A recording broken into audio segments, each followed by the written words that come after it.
Cómo ganarse a la gente descubre los principios que funcionan siempre con las personas. Escrito por John Maxwell con derechos reservados. ¿Quiere para ganar en las relaciones personales? ¿Es necesario nacer con una personalidad arrolladora o un gran sentido de intuición para tener éxito en las relaciones? Cuando se trata de destrezas relacionales, hay quien las tiene y hay quien no. Entonces, sencillamente tenemos que aceptar las destrezas que Dios nos dio, sean cuales sean. ¿Puede alguien que sea bueno para construir relaciones volverse todavía mejor? La mayoría de nosotros puede darse cuenta de inmediato que está en presencia de una persona con don de gente. Los individuos que tienen una capacidad excelente para relacionarse con otros se conectan fácilmente con nosotros. Nos hacen sentir bien y nos elevan a un nivel más alto. Nuestra interacción con ellos crea una experiencia positiva que nos motiva a querer pasar tiempo con ellos. Algunas personas son tan hábiles para trabajar con la gente que deberían estar en una especie de salón de la fama de las relaciones personales. Me refiero a individuos como Dale Carnegie, John Wooden, Ronald Reagan, Norman Vincent Peale. Asimismo, personas cuyas habilidades relacionadas les harían candidatos al Salón de la Infamia Social. Leonard Helmsley, Henry Ford padre, Frank Lorenzo y Dennis Rodman. Sin embargo, no es necesario leer el periódico ni estudiar historia para encontrar esos ejemplos extremos. Uno tiene que lidiar con gente así todos los días, en la calle, en la iglesia, quizás en el hogar, y sin lugar a dudas, en el trabajo.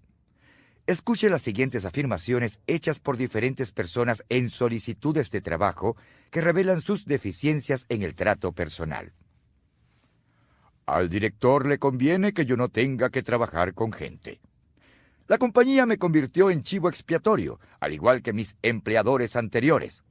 Nota, no interpreten mis 14 empleos anteriores como una señal de inconstancia. Nunca he renunciado a un puesto. ¿Referencias? Ninguna. He dejado un reguero de despojos a mi paso.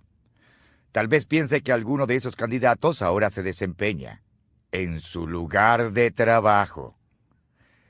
¿Qué precio le daría a las buenas destrezas para tratar con las personas? Pregunte a los ejecutivos exitosos de las compañías más grandes cuál es la característica personal más necesaria para alcanzar el éxito en los puestos de liderazgo y le dirán que es la habilidad de trabajar bien con la gente. Entreviste a empresarios para descubrir qué separa los éxitos de los fracasos y le dirán que es la habilidad para relacionarse con nosotros.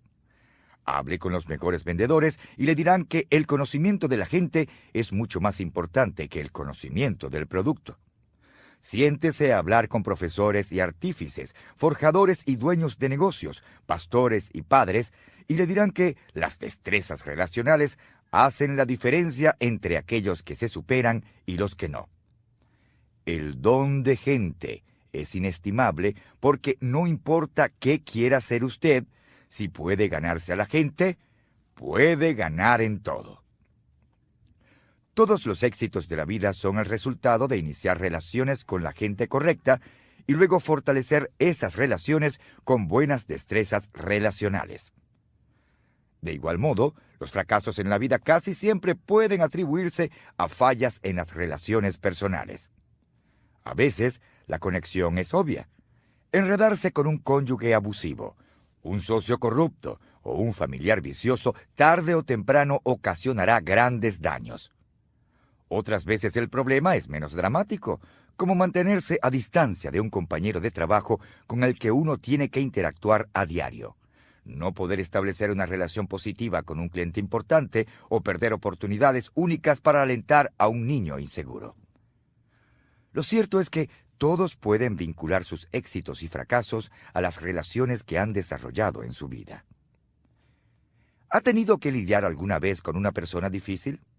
Tal vez pensó, no puedo negar que tiene talento, pero me resulta muy difícil trabajar con ella.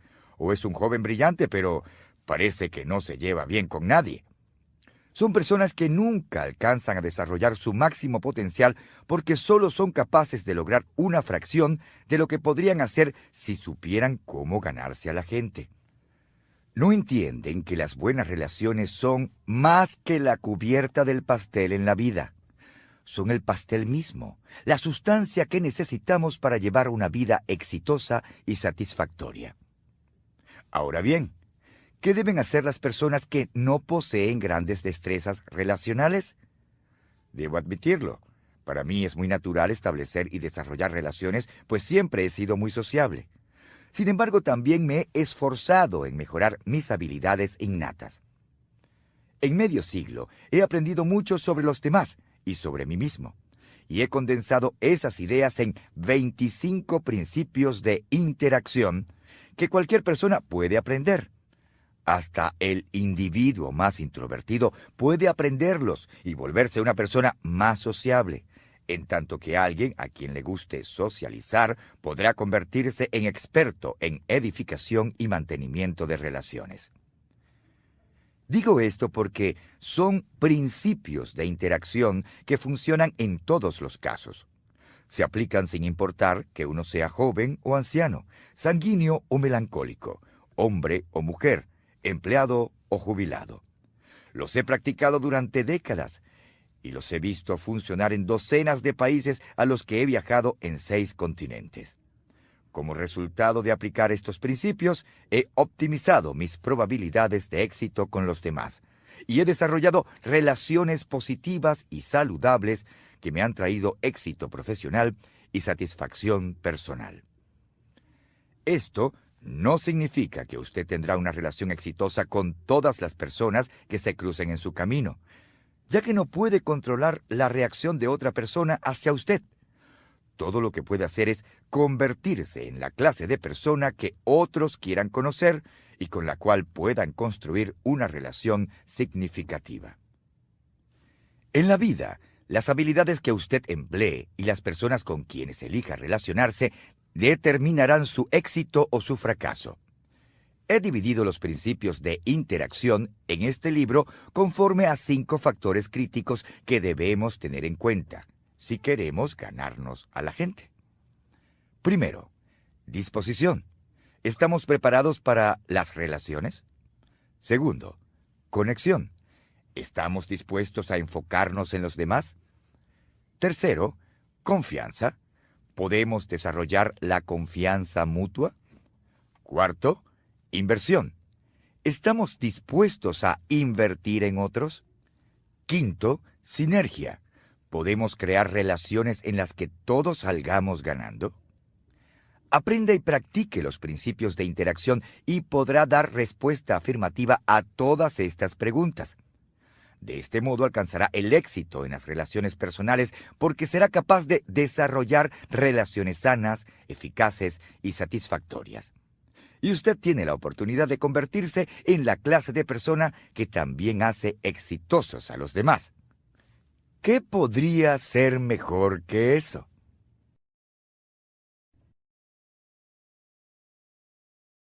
El factor disposición. ¿Estamos preparados para las relaciones? Debemos admitir que no todo el mundo tiene talento para iniciar, construir y mantener relaciones buenas y saludables. Hay muchos que crecen en hogares disfuncionales y nunca cuentan con ejemplos de relaciones positivas. Algunas personas están tan enfocadas en sí mismas y en sus propias necesidades que es como si los demás no existieran.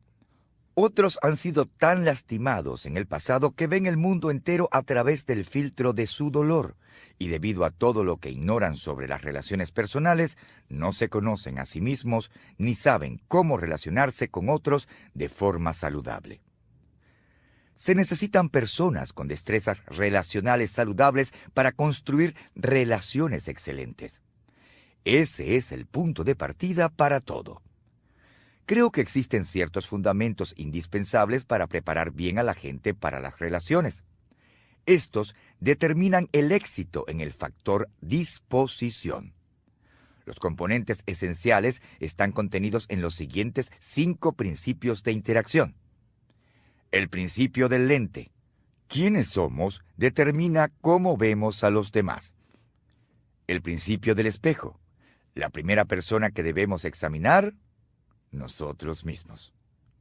El principio del dolor. Las personas heridas hieren a los demás y son heridos fácilmente por ellos. El principio del martillo. Nunca use un martillo para matar la mosca que se paró en la cabeza del otro. El principio del ascensor. Podemos elevar a los demás o llevarlos al suelo en nuestras relaciones.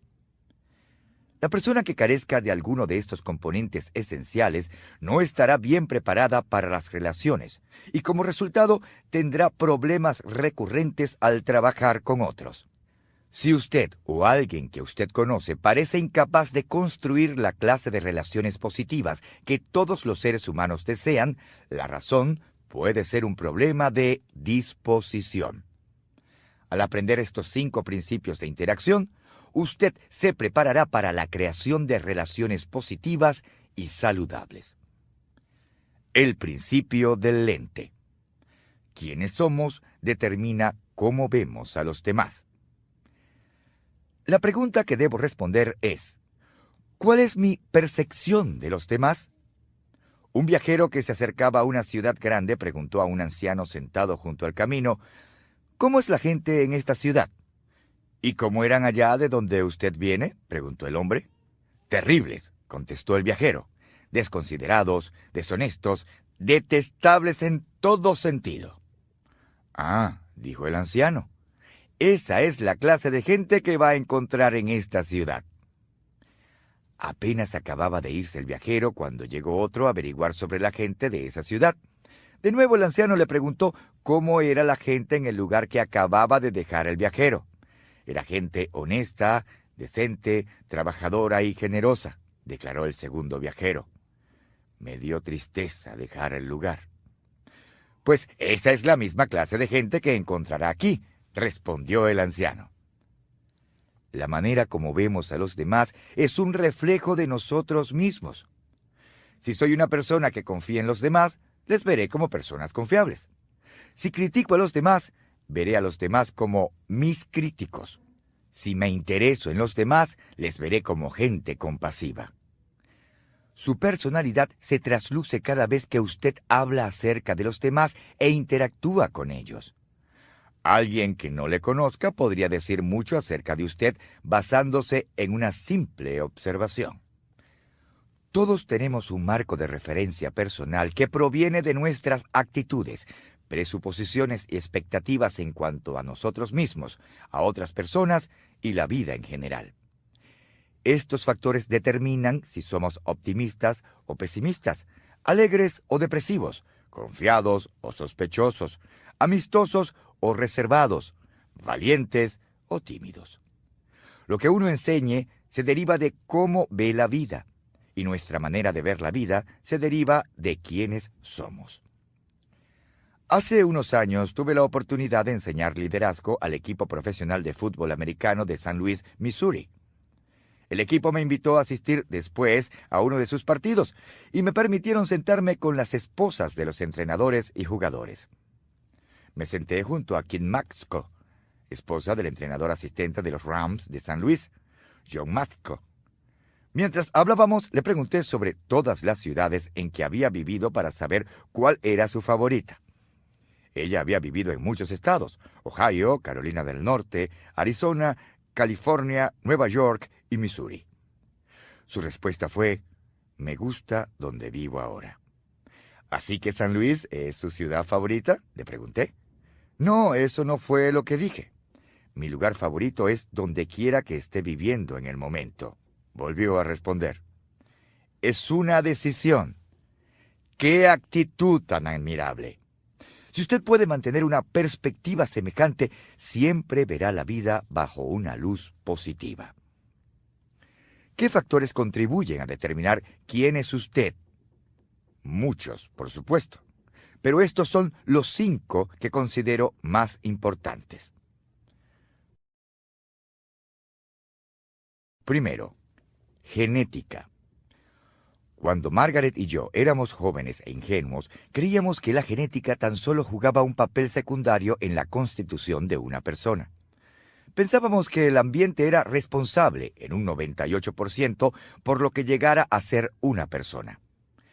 Si usted cría a sus hijos para que sean como usted, así lo serán. Luego adoptamos a nuestros hijos Elizabeth y Joel Porter.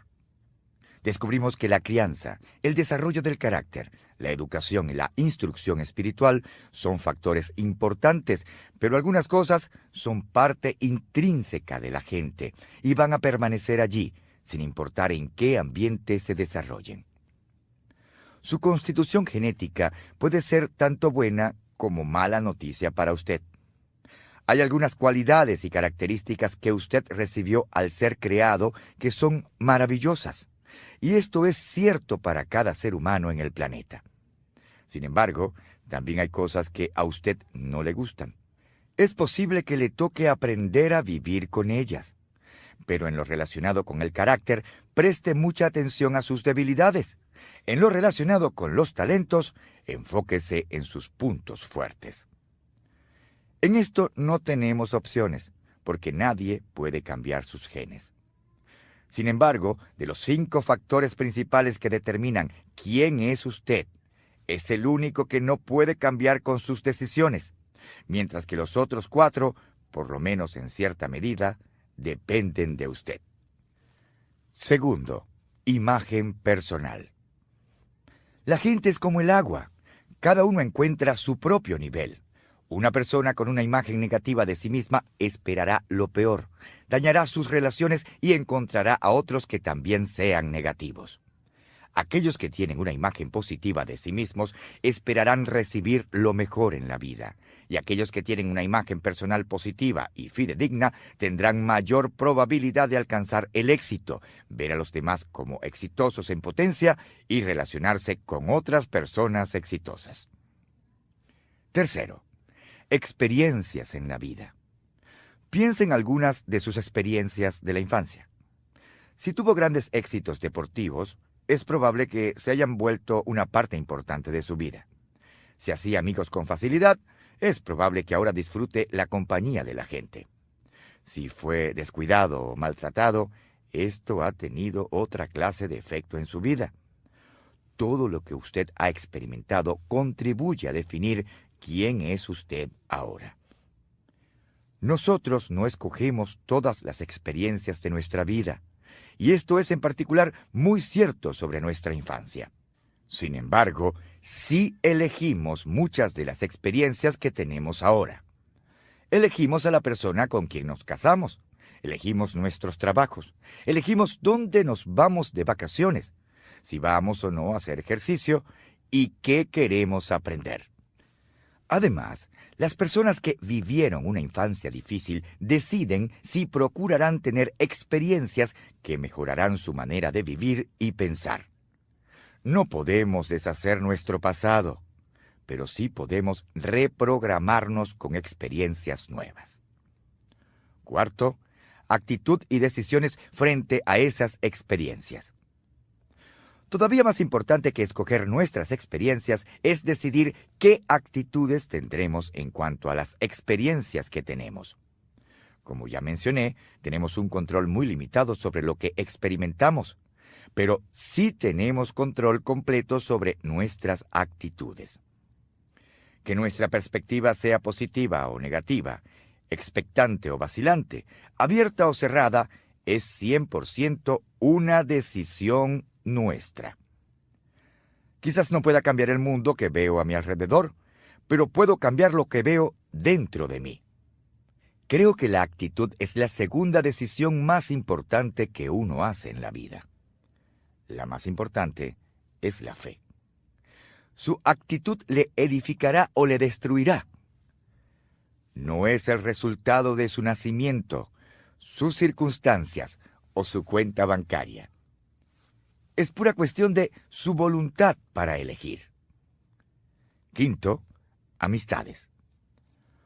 Una de las cosas más importantes que usted hará es elegir a sus amigos.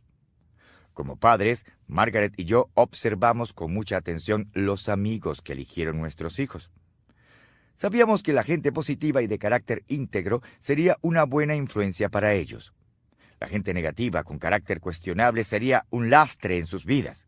Siempre hicimos de nuestro hogar un lugar donde nuestros hijos y sus amigos quisieran pasar tiempo para que pudiéramos ver quién les influenciaban. La gente más cercana a usted, y esto incluye especialmente su cónyuge, moldeará su personalidad. ¿No ha visto cómo un joven a quien le ha ido bien empieza a tener problemas de toda clase cuando empieza a pasar tiempo con chicos que se meten en problemas? ¿No ha observado a un amigo o colega que despegó en su profesión como resultado de pasar tiempo con gente que expandió su mente y le retó a crecer? La gente con quien usted decide pasar tiempo cambiará lo que usted es. Las palabras del escritor y conferencista Charlie, el tremendo Jones, son muy ciertas. La diferencia entre la persona que usted es hoy y quién será en 5 años radica en la gente con que pase tiempo y los libros que lea. Su manera de ver a los demás está determinada por quién es usted. Es una verdad de la que no puede escaparse. Si no le gusta a la gente, eso dice más sobre quién es usted que sobre los demás. Quién es usted determina cómo ve a los demás. Su punto de vista es el problema. Si ese es el caso, no trate de cambiar a los demás, ni siquiera se enfoque en ellos. Enfóquese en usted mismo. Si se cambia a sí mismo y se convierte en la clase de persona que desea ser, empezará a ver a los demás de una manera totalmente nueva, y eso cambiará su forma de interactuar en todas las relaciones de su vida. El principio del espejo.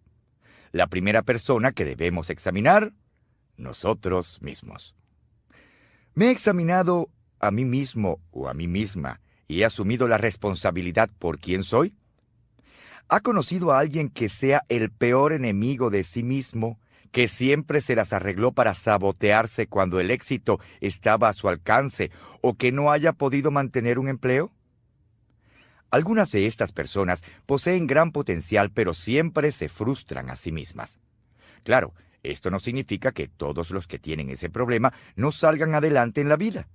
A veces logran hacer grandes cosas, pero como son su peor enemigo, poco a poco van consumiéndose a sí mismos y sus relaciones con otros. Creo que Pete Rose es una de esas personas. Cuando Pete Rose empezó a hacer apuestas de béisbol en 1987, dijo que ni siquiera había considerado las consecuencias. Quizás fue sencillamente el siguiente paso lógico en su progreso como apostador compulsivo, un título que Rose rechaza con vehemencia. No obstante, ¿cómo puede llamarse a una persona que apuesta durante todo el año en diversas actividades deportivas y que parece incapaz de dejar las apuestas exorbitantes, aunque podrían costarle su subsistencia? El corredor de apuestas Rose Peters testificó que recibió más de $1 millón en apuestas de Rose, solo en béisbol y en una sola temporada. ¿Cómo es posible que Rose no se diera cuenta de lo que le sucedía? ¿Por qué se abstuvo de hacer tantas apuestas? ¿Cómo pudo mentir una y otra vez sobre lo que había hecho durante más de una década? ¿Cómo podía decir que su único problema real eran los amigos que escogía? ¿Cómo podía seguir diciendo que no tenía un problema serio? Creo que la respuesta es que estaba enfocado en el béisbol, que nunca se miró en el espejo para examinarse a sí mismo. En uno de sus raros momentos de reflexión y autoevaluación sincera, Rose resume la forma en que se había conducido. Estaba consciente de mis marcas y de mi lugar en la historia del béisbol, pero nunca estuve consciente de los límites ni fui capaz de controlar esa parte de mi vida. Y admitir que estaba fuera de control ha sido algo casi imposible para mí. Estaba al tanto de mis privilegios, mas no de mis responsabilidades. En mi opinión, Rose todavía está luchando por definir cuáles son sus responsabilidades. Esto es algo muy difícil de hacer cuando a usted no le gusta mirarse en el espejo. Las personas que no están conscientes de quiénes son y de lo que hacen, con frecuencia dañan sus relaciones con los demás. La forma de cambiar esto es mirarse en el espejo. Es algo que todos debemos hacer. Es lo que llamo pasar la prueba del espejo. Considere estas verdades que debemos aprender acerca de nosotros mismos. Yo soy la primera persona a quien debo conocer. Conciencia de uno mismo. La naturaleza humana parece dotar a las personas con la habilidad de medir a todo el mundo, excepto a ellos mismos. Pete Rose no tiene una imagen clara de sí mismo y tiene a considerarse como una víctima de las circunstancias. Rose se ha descrito a sí mismo como un chico que creció en el lado equivocado del ferrocarril y que salió adelante en la vida gracias a un talento atlético nada espectacular. Además, cree que el castigo que recibió, quedar expulsado del béisbol por hacer apuestas, no se ajusta al delito que cometió. Algunas personas están dotadas con una capacidad natural de tener conciencia de sí mismas. Thomas Armstrong, el autor de 7 tipos de inteligencia, señala que estas personas poseen inteligencia personal interior. Alcanzar esa clase de conciencia de uno mismo no es fácil para la mayoría de las personas, pues es un proceso que a veces puede ser lento y requiere de un esfuerzo intencional. Yo soy la persona con quien debo relacionarme bien. Imagen de uno mismo. La imagen que usted tenga de sí mismo restringe su capacidad para desarrollar relaciones saludables. Una imagen propia negativa impedirá que una persona talentosa alcance el éxito.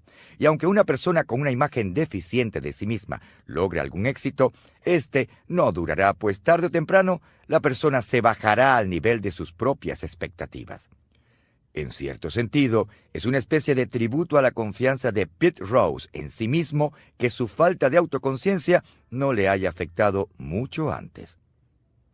El popular psicólogo y autor con éxito de ventas en el New York Times, Phil McGraw, afirma: «Siempre digo que la relación más importante que usted jamás tendrá es con usted mismo. Tiene que ser primero su propio mejor amigo». ¿Cómo puede uno ser el mejor amigo de alguien a quien no conoce o que no le gusta? Es imposible. Por eso es tan importante descubrir quién es usted y esforzarse en llegar a ser alguien a quien usted respeta y encuentra agradable. La gente que experimenta dificultades en sus relaciones muchas veces es tentada a mirar a todos menos a sí misma para explicar el problema. No obstante, siempre debemos empezar haciendo un examen objetivo de nosotros mismos y debemos estar dispuestos a cambiar todas las deficiencias que tengamos. El crítico Samuel Johnson aconsejó que aquel que tiene tan poco conocimiento de la naturaleza humana como para buscar la felicidad por medio de cambiar cualquier cosa que no sea su propia disposición, desperdiciará su vida en esfuerzos infructuosos y multiplicará las aflicciones que tanto desea evitar. Hace unos años, cuando viajé a Nueva Zelanda para ofrecer una conferencia, me quedé en un hotel de la capital. Cierta noche sentí sed y empecé a buscar la máquina dispensadora de refresco. Como no encontré ninguna, me fijé en una puerta que decía «personal» y supuse que podía entrar para ver si alguien podía ayudarme. No encontré allí a ningún trabajador del hotel ni a una máquina de bebidas, pero sí observé algo interesante. Al acercarme a la puerta para salir otra vez al corredor, vi que la puerta tenía un espejo de pies a cabeza con las siguientes palabras: «Examínese con cuidado. Esto es lo que ven los clientes y huéspedes del hotel». La gerencia del hotel quería recordar a los empleados que para cumplir bien sus funciones tenían que darse un buen vistazo a sí mismos. Si quiere tener mejores relaciones con los demás, entonces deténgase, mírese en el espejo y empiece a trabajar para mejorar lo que ve. El principio del dolor. Las personas heridas hieren a los demás y son lastimadas con facilidad. ¿Hiero a las personas o ellas me hieren a mí con demasiada facilidad? No hace falta un psiquiatra para confirmar que hoy día hay muchas personas heridas. La columnista Ann Landers afirmó que 1 de cada 4 norteamericanos sufre algún desequilibrio emocional. También añadió que deberíamos considerar nuestras 3 amistades más cercanas. Y si nos parece que están bien, eso significa que nosotros somos los del problema. La realidad es que sea normal, no es típico. Ahora es una excepción.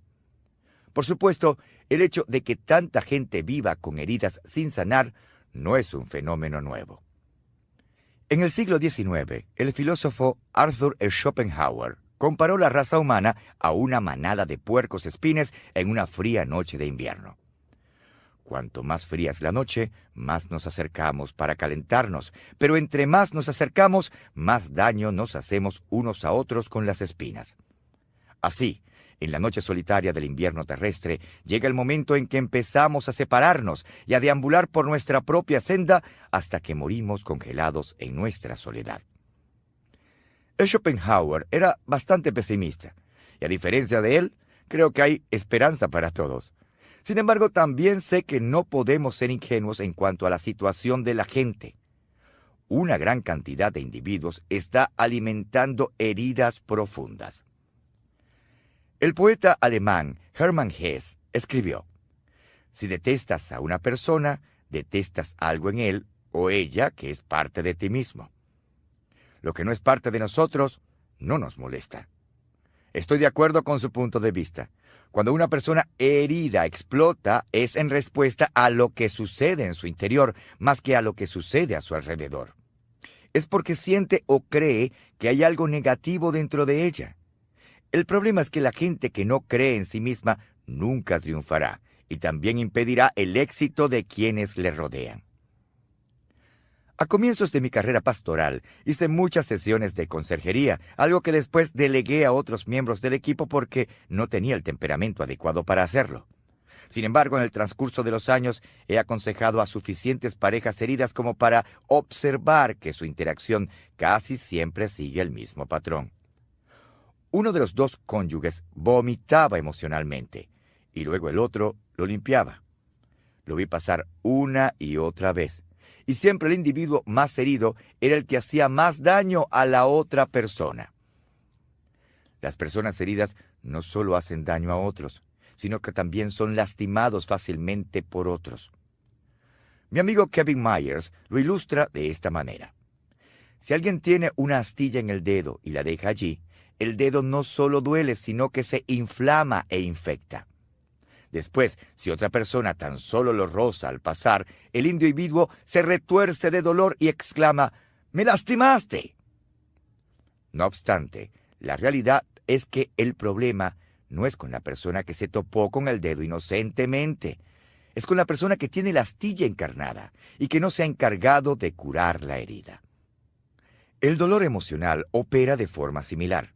La gente herida reacciona de forma exagerada y sobreprotege. También intentan ejercer una influencia desmedida, y con esto quiero decir que controlan la relación. Al interactuar con otros, recuerde esto: siempre que la reacción de una persona es mayor que el asunto en cuestión, la reacción casi siempre tiene que ver con otro asunto. Las personas heridas no solo hacen daño a otros y son lastimadas fácilmente por otros, sino que muchas veces se hieren a sí mismas.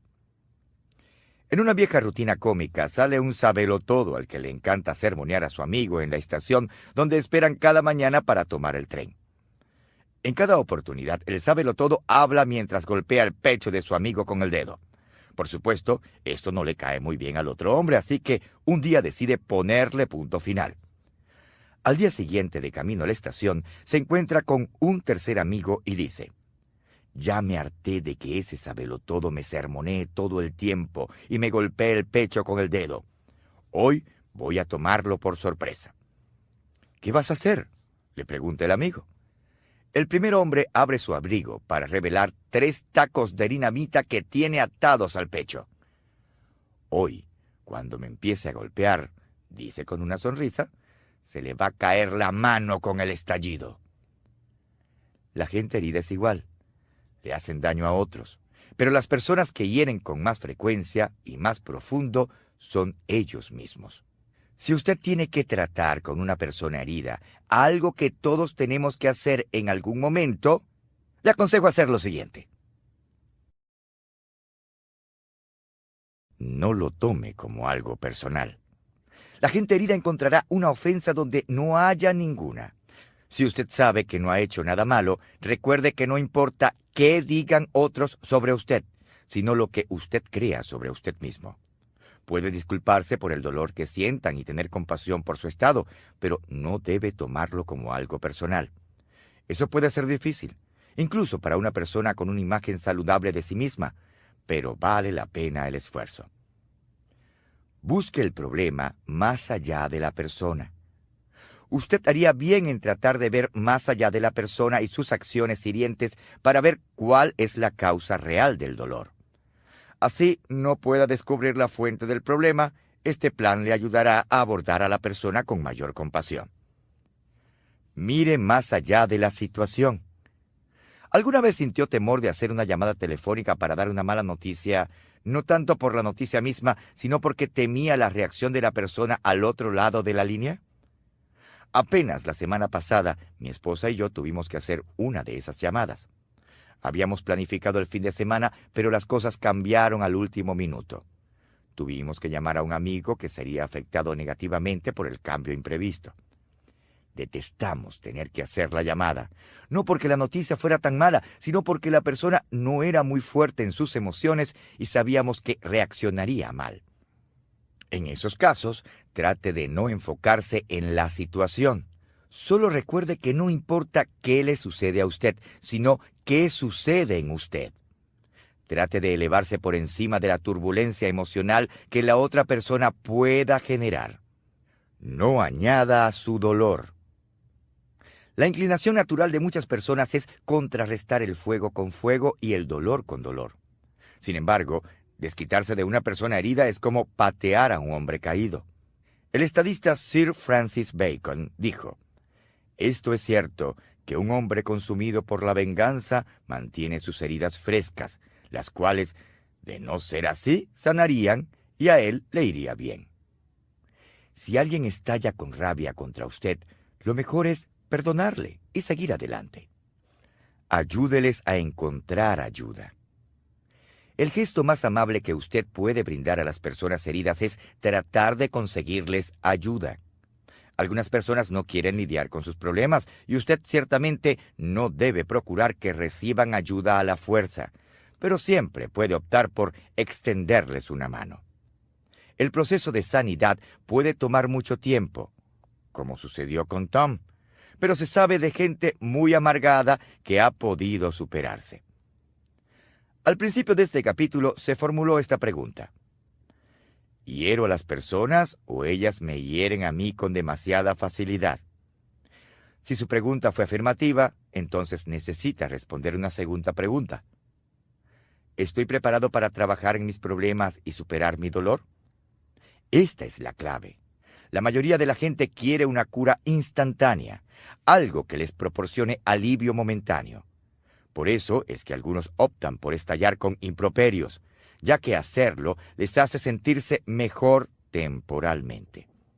Otros usan el alcohol, la comida, el sexo o cualquier otra cosa para mitigar el dolor. Pero como dice mi amigo Kevin Myers, si usted quiere mejorar, necesita más que un remedio instantáneo. Usted necesita ponerse en forma. La gente que procura estar en buena forma en sus emociones no busca un alivio momentáneo, buscan hacer lo correcto. ¿Cómo puede estar seguro de qué clase de persona es usted? La gente que busca remedio instantáneo deja de trabajar en resolver el problema tan pronto siente alivio del dolor o la presión. La gente que procura arreglar su problema de verdad continúa haciendo lo correcto y mejorando aunque la incomodidad se desvanezca. Para analizar sus heridas del pasado y evaluar sus problemas emocionales se requiere a veces la ayuda de un consejero profesional. Y es posible que el proceso le parezca insoportable, pero bien vale la pena. Hace poco leí una historia que presenta una buena analogía de lo que esto implica. En marzo de 1995, la compañía de limpiezas de tubería Watertown, Connecticut, realizaba trabajos bajo las calles de Riverhead, Massachusetts, para limpiar un conducto de alcantarillado de 10 pulgadas. Los trabajadores encontraron muchos de los artículos usuales que tapan ese tipo de cañerías. Sin embargo, también descubrieron muchas otras cosas. 61 anillos, monedas de colección y artefactos de plata. La mala noticia es que los trabajadores tuvieron que hacer un trabajo muy desagradable. La buena noticia es que les permitieron conservar los artículos valiosos que descubrieron en el proceso. Si su capacidad de interacción personal también está tapada, usted tal vez tenga que hacer excavaciones nada placenteras para conseguir la situación, y es posible que le toque lidiar con cosas muy feas. Sin embargo, la recompensa es que podrá descubrir algunos tesoros que ni siquiera sabía que existían, y al final de su duro trabajo puede desarrollar una capacidad para desarrollar relaciones sanas. El principio del martillo. Nunca use un martillo para matar la mosca que está parada en la cabeza del otro. ¿Dirían otros que reacciono exageradamente a los detalles minúsculos en una relación? Mi esposa Margaret y yo nos casamos en junio de 1969.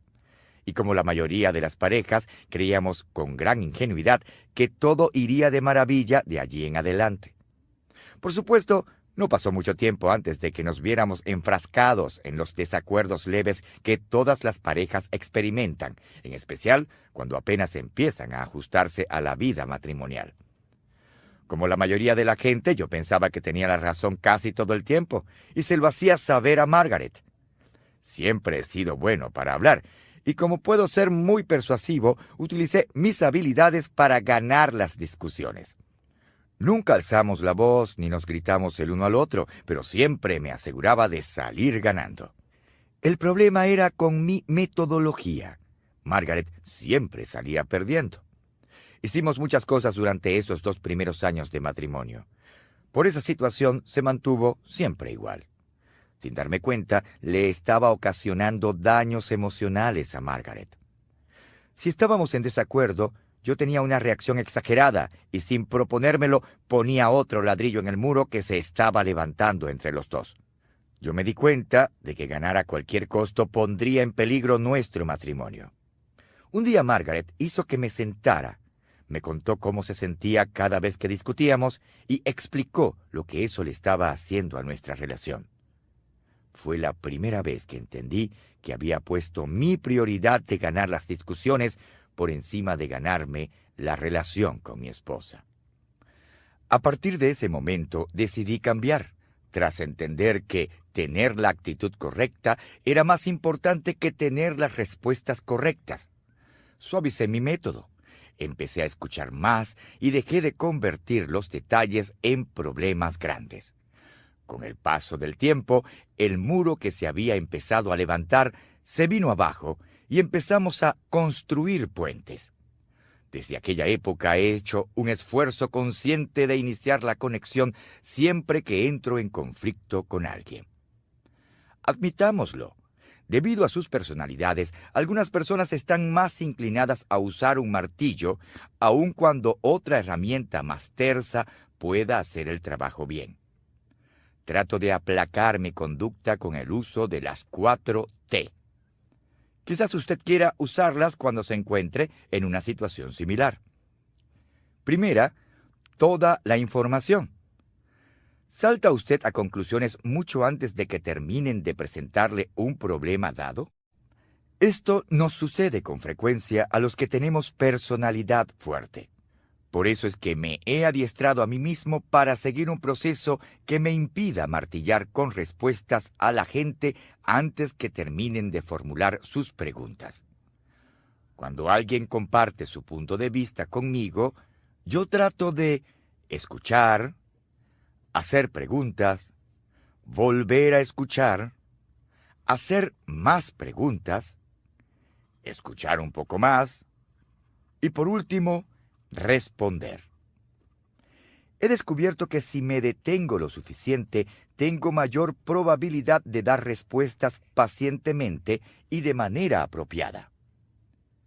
Segunda, tiempo oportuno.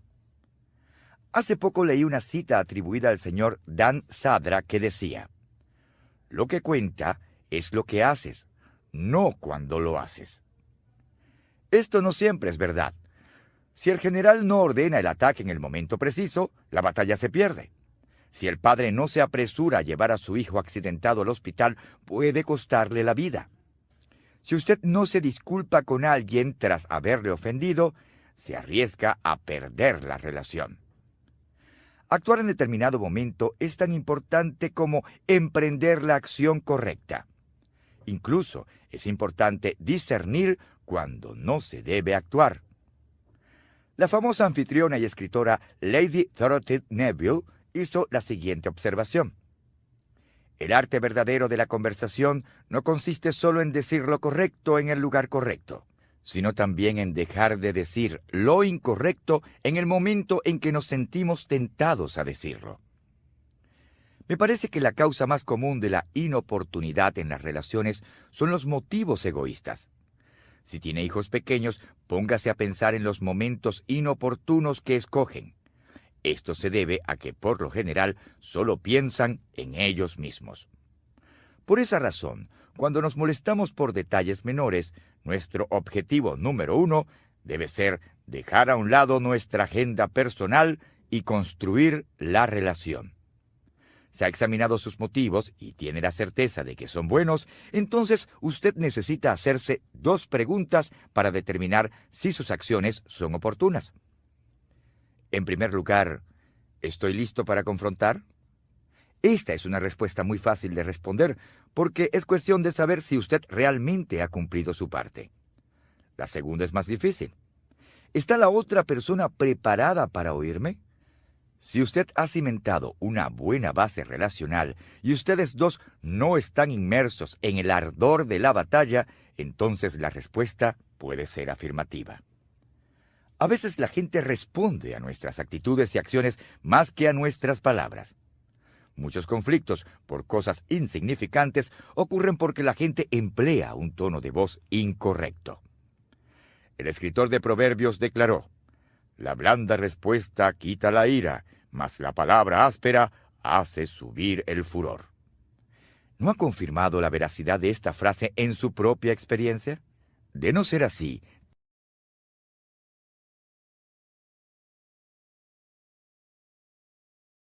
con amabilidad y bondad. Al hacerlo, lo más probable es que la persona que le habló con ira suavice su tono y posiblemente hasta su actitud. Cuarta, temperatura. Con el ánimo exaltado, mucha gente tiende a lanzar bombas cuando el usar una onda pudiera ser suficiente. Esto puede ocasionar muchas dificultades, ya que el tamaño del problema original muchas veces cambia dependiendo de cómo se maneje. En términos generales, si la reacción es peor que la acción, el problema se empeora. Si la reacción es menor que la acción, el problema tiende a disminuir. Es por esa razón que trato de seguir una pauta autoimpuesta que llamo la regla de la reprimenda. Dedique 30 segundos a expresar sus sentimientos y asunto terminado. Cada vez que permitimos que algo pequeño genere una reacción grande, que dure más de 30 segundos, lo que estamos haciendo es usar el martillo. Al escuchar este capítulo, es posible que le haya pasado por la mente algún amigo o colega y tal vez piense: yo sé de alguien que necesita esto mismo. Antes de intentar quitarle el martillo de la mano a esa persona, deténgase un momento a reflexionar. Lo primero que usted debería hacer es mirarse a sí mismo o a sí misma.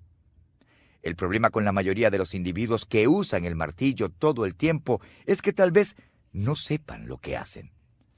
Un artículo reciente del entrenador de ejecutivos Marshall Goldsmith contaba la historia de un hombre llamado Mike, quien se había desempeñado como uno de los mejores banqueros inversionistas.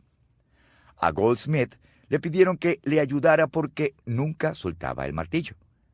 Mike se veía a sí mismo como un guerrero en Wall Street, pero un gatito en casa.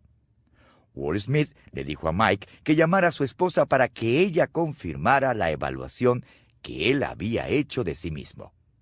Para su gran sorpresa, ella dijo que él también era un peleón en la casa.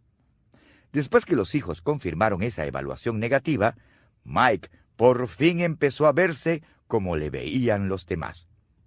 El consejo de Walt Smith es el siguiente: deje que sus colegas sostengan el espejo y le digan qué es lo que ven. Si no les cree, pida el mismo favor a sus familiares y amigos más cercanos.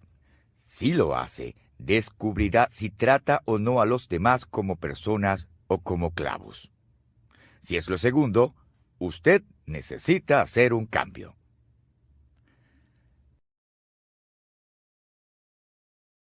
El principio del ascensor. Podemos elevar a los demás o llevarlos al suelo en nuestras relaciones. ¿Dirían los demás que les elevo o que les arrastro por el suelo?